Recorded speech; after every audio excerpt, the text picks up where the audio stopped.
Hey Scott, how are you? I'm good, Michael. Hello. Yeah. Hi everybody, and welcome to the Silicon Insider Podcast. Interesting week, kind of a shocking week, but that's not in our purview. Um, let's look at various things. The stock market today, this is being Thursday, the stock market hit a new record high. It seems like I've been saying that every week for the last 3 or 4 weeks. Uh, Had a great day, but one person in particular had a really great week, and that's Larry Ellison. Briefly, on Wednesday, he became the richest man in the world. I think it fell back a little bit, but Oracle stock, driven by, it looks like the market finally recognized that Oracle, with its foot into OpenAI and cloud and building servers and all of that, constructing database operations and transactions and all that, was uniquely placed to have a great year. And the numbers came out spectacularly. And moreover, if Larry isn't the richest man now, it looks like he's going to be very soon because the numbers, the predictions, the forecasts for Oracle over the next couple years are mind-boggling. I mean, the company stock went up 41% to a company to $341 billion dollars just on one day. And it's been still moving ever since. Um, it's up 18 billion so far this year, and 104% year to date. I mean, it's a pretty spectacular number. And Larry's the great beneficiary of all this. I mean, this is quite amazing, don't you think? I mean, did it strike you when you first heard Oracle up 41%? You know, that's their largest gain since they were founded. And it's this is a 50-year-old company. I mean, look around the valley. There are not a lot of 50-year-old companies around, and most of them are either really old or dying. Yeah, I think this is on the Mount Rushmore for companies that were once fantastically successful and then had a second incredible run. I put Apple up there, of course, Yep. definitely Microsoft in the Satya Nadella era, and now Oracle. Oracle in the 99 boom, the absolute boom of companies for tech at the time, had a $42 stock price. And that's when Larry Ellison was competing for the richest man in the world title with Bill Gates, a $42 stock price. Right. Now he's on top. The company is worth $307 a share.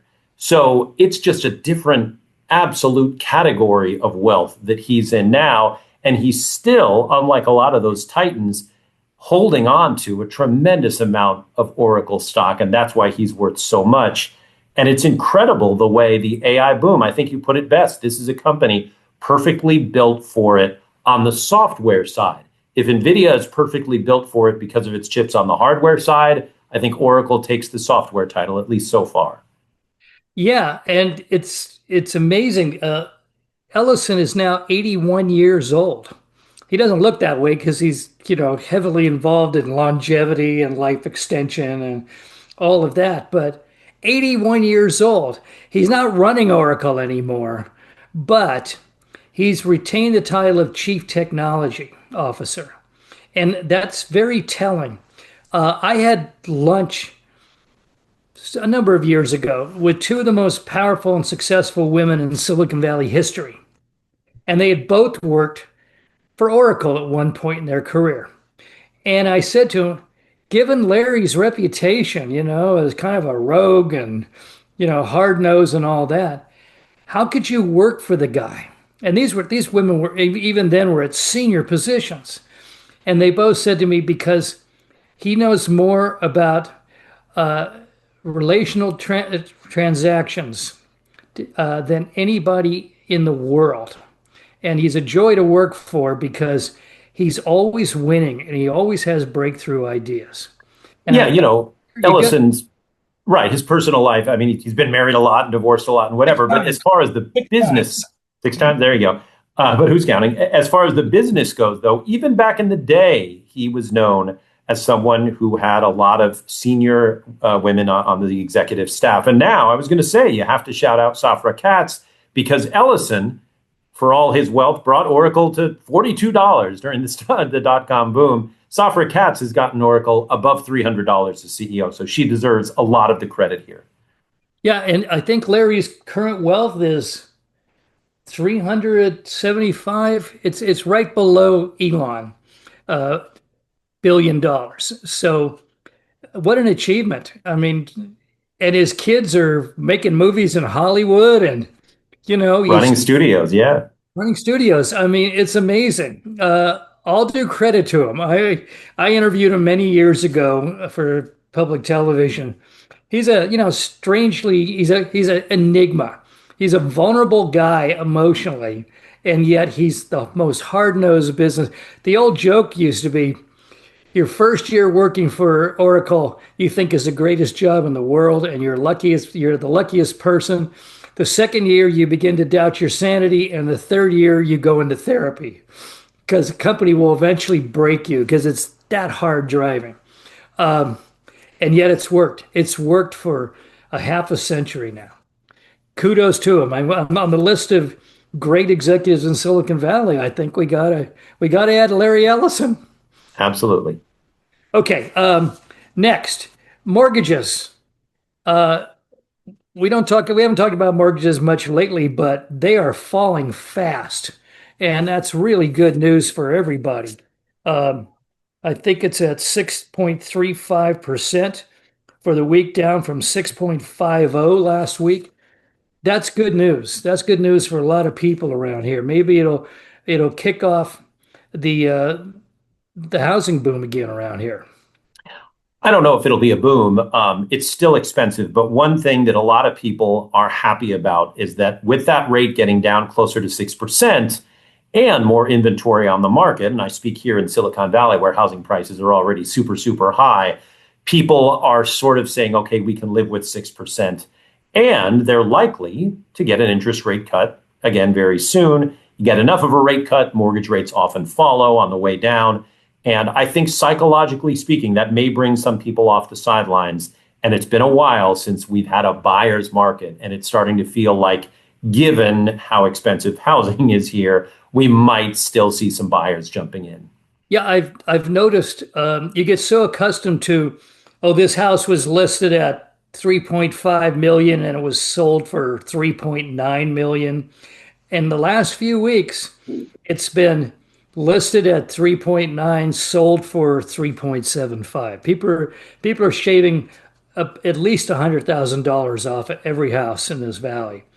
That'll be the marker. If we cross the old number again, the number from the beginning of the year, if we cross that in the near future, it's back on.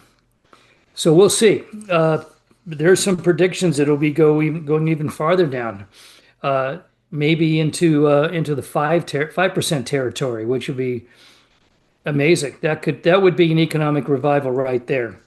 Uh, Meanwhile, we used to talk about you and I used to talk about stagflation and the danger of it, and then it kind of disappeared as the economy turned around and all that. But now there's a little bit of talk about it because unemployment is still way up and climbing unexpectedly high, while inflation numbers are also beginning, as you predicted, coming off of tariffs and everything else.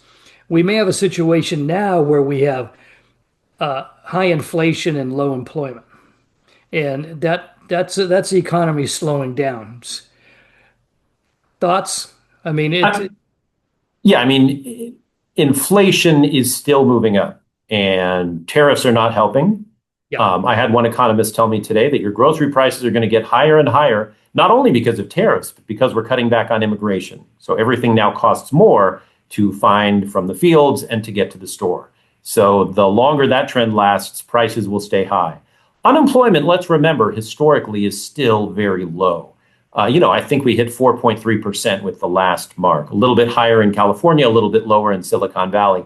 So that's a good figure. But right, it still favors AI engineers and people making the big, big dollars as opposed to everybody else who is still struggling and now dealing with higher grocery prices and things like that. So the economy is still, I think, pretty hot. It's just that that's not benefiting everybody because there are a lot of people out there worried about A, prices going up, and B, not having a job in the near future.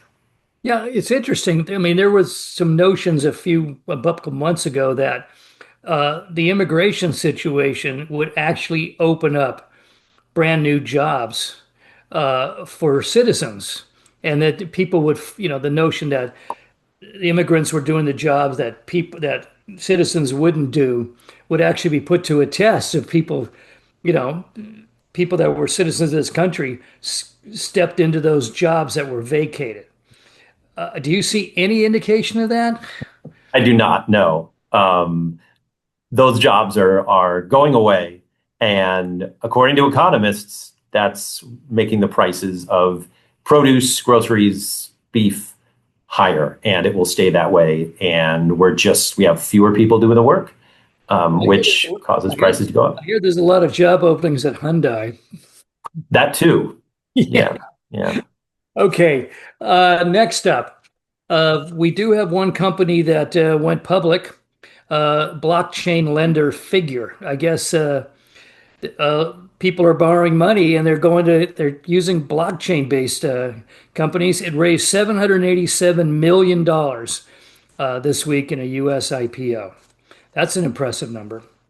Yeah, I think the number of IPOs we've had recently is impressive. It shows both an appetite for risk, which on Wall Street is good news, but also, the trend for a while was, hey, we're going to stay private for a long time, and you still see that among the SpaceXs and the, companies like that. But we've seen a lot of companies go public, even some fairly small ones, and the investor appetite is there. So I wonder if this will lead to more. We've seen some that go public and sort of sputter, but then we see the Reddits that go public and just continue to do well.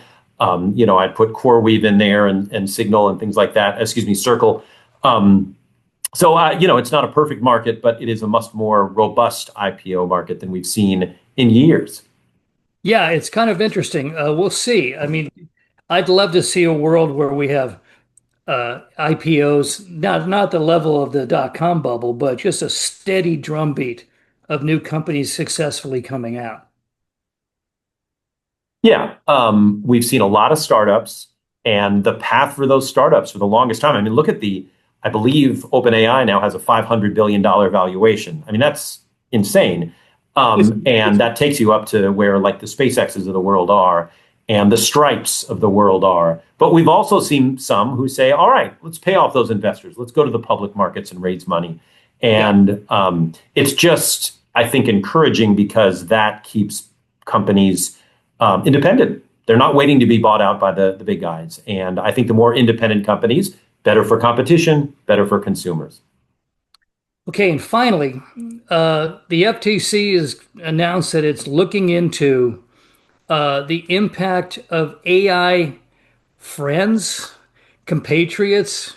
I don't know what you call it, but the idea that young people are becoming dependent on their AI bots that are becoming more associated in their lives and more influential. And the psychological impact we don't even know yet, but sometimes these bots tell their kids to do stuff that is pretty questionable. What do you think? I mean, Meta's replied to it, OpenAI has replied to it with typical pablum. OpenAI said, "Our priority is making ChatGPT helpful and safe for everyone, and we know safety matters above all else when young people are involved." Well, I think these companies could have said that about something once a year for the last 20 years. Uh, these anodyne phrases mean nothing. How dangerous do you think this is? I mean, it's really early on. Uh, Apparently, it was a company called the Rain family. They filed a lawsuit on this case.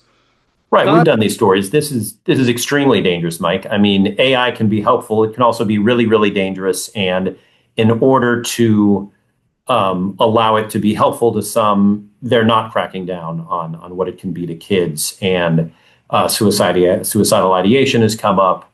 What they call sensual conversations have come up. Yeah. These young people feeling that they have relationships with these bots have come up. It's all disturbing. It's all very dangerous to young people.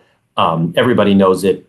The companies even kind of almost admit it, but they're not doing anything about it yet. And it really needs to be done. I mean, at some point, you just have to ask yourself, gee, for me to get some quick information slightly faster than a search bar, do I want my kids to be in danger of just somehow getting information from a bot that wants to please them, even if they're talking about something that's dangerous either to their mental health and or to their physical health? But this almost seems taking it to the next level now. That we were talking about, remember the Wall Street Journal piece about how young girls were having emotional problems, even becoming suicidal because of, you know, being attacked by classmates and stuff online. But this is like a devious force whispering in their ears. Right. You You can talk to your son's or daughter's friends or their parents and say, hey, something's going on here that we need to address. You can't do that with a bot if you're a parent because you won't know, and the bot doesn't have a parent to talk to. I mean, look, young people are online 24/7, let's face it. I just attended the Apple iPhone event, and these things are getting to the point where younger and younger people are even asking me about them. And that's in some ways interesting. They're saving their money for them. That's great. But what are they doing on these phones? And are bots going to be involved? And bots are not humans. They don't understand human behavior. They don't understand psychology. And that's why it's dangerous for these young kids. and they're designed to please. Right. Yeah. And when kids start talking about emotional things, sexual things to AI, you have no control over what AI is responding to them. We certainly do not. Okay, finally, this Apple 17. You went to it. You went to the mothership yesterday, was it? It was on Tuesday, actually, the ninth. How was it? I didn't see any great shakes about important new innovations, except price. Price was look. It's thinner and it's cheaper Well, than. it's thinner. You know, the prices for the most part have remained the same. And given what inflation is doing, that's in itself pretty impressive. But a couple of the phones are $100 more. The 17 Pro costs $100 more than the 16 Pro costs. But the thin phone was really what got all the attention. And I must admit, it feels pretty good and light and thin. You put it in your pocket, you barely know it's there. And I think that's going to be a hot seller. I think a lot of people are going to say, okay, we'll sacrifice a bit of the camera function, maybe a bit of battery function in order to have the thinnest thing. It's like a piece of jewelry.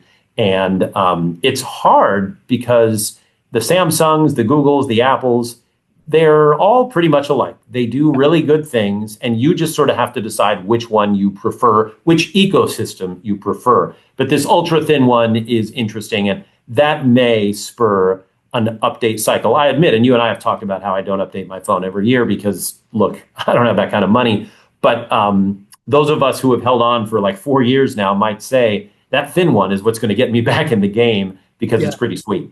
And how about the extra memory? I mean, it's got a ton, these things have a ton of memory this time, to the point that it said you don't have to worry about filling up your memory. Just be radical as possible.